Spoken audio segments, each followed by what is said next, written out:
Okay guys, I'm calling this a hack because I don't know what else to call it, but we are going to be making crosses from our IOD frame molds. So you'll need hot glue and scissors and your IOD mold, of course. I made this cross with this frame here. Let's try to use this frame for this one. I'm gonna do a little line here, a straight line. Boop. And a straight line here. And I'm gonna stop at this little boop and here. So I'm gonna fill all the area. I'm gonna try to avoid going on this line here, but let's fill in that space. I find it kind of looks like a medieval like cross, you know, like something that was forged by some craftsman in the like dark ages or something. Kind of gothic even, you might say. While that glue is setting up, I think I'm gonna go ahead and do this one. And for this one, I'm just gonna fill the whole frame. Well, I'm not gonna fill the center of the frame, I should specify that. You guys know by now how patient I am. Okay, so see, there we are. Ta-da, da-da-da-da. You see where I'm going?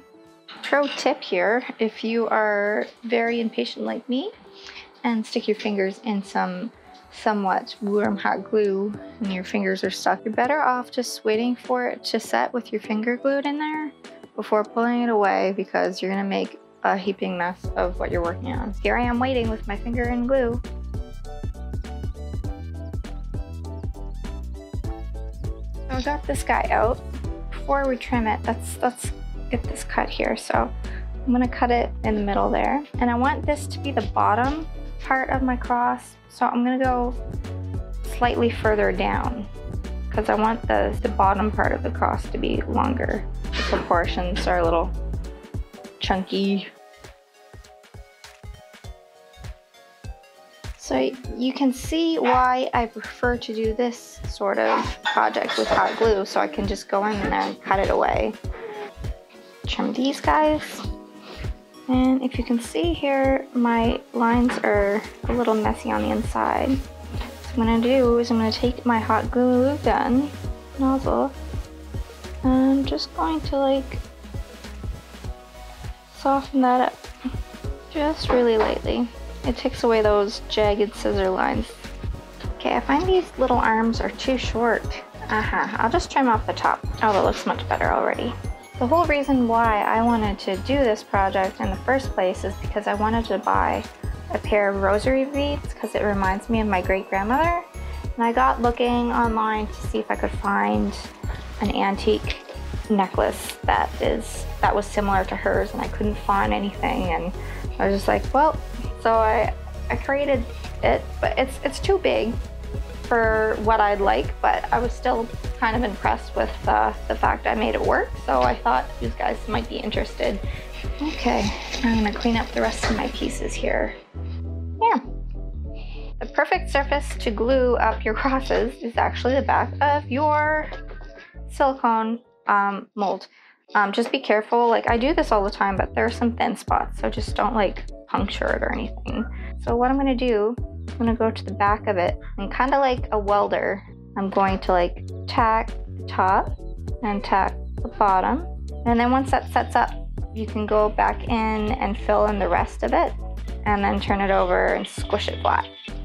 With this mold, it like really has a lot of shape to it. So when you put them together, you actually have like a V shape, like a little V-shaped hole. So I like totally like took the hot glue and like piped it in that V shape, and it kind of looks like it's been welded together. Tack these together. I really want those intersections to be perfect, so lob in the middle and on each end, and then quickly flip.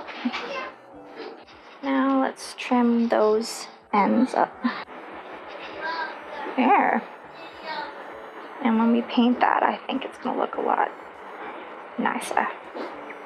I'm just following the curves of the little decorative elements on here for just a little more added interest.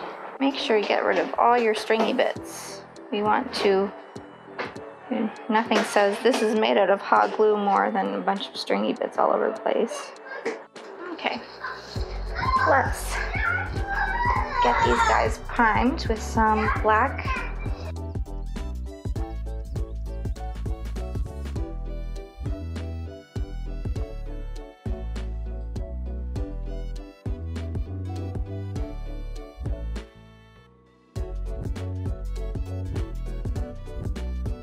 And I'm basically going to cover like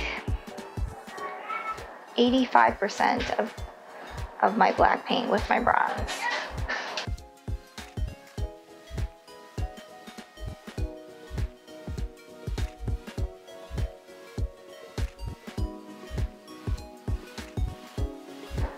I'm gonna go get some gold paint, some dark blue, and some aqua, and maybe orange.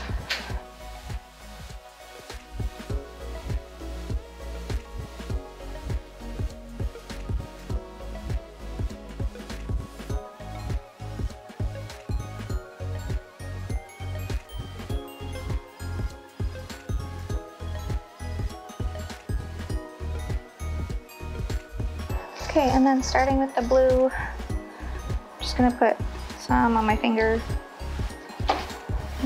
Just dab it weird. Hold it upright.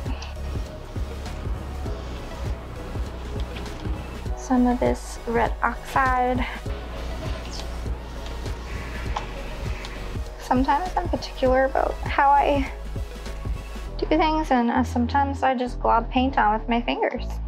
I'm just gonna touch the high spots. There we go. See how that dries.